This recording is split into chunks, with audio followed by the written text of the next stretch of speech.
5 minit je. 5 minit je. Subhanallah bihamdihi, subhanallah bihamdihi, subhanallah bihamdihi. 5 minit selesai 100. Tapi manusia ni dia tenggelam di dalam kealpaan dan kelalaian.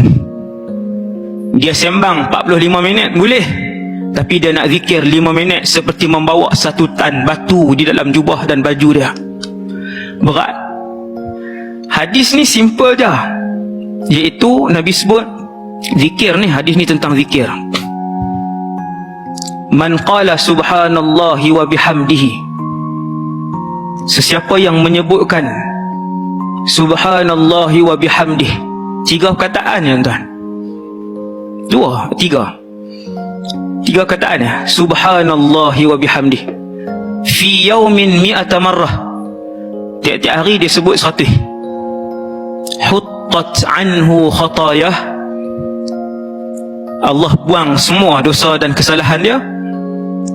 Wa in kanat mithla zabadil bahri, sekalipun kesalahan dan dosa itu sebanyak buih di lautan.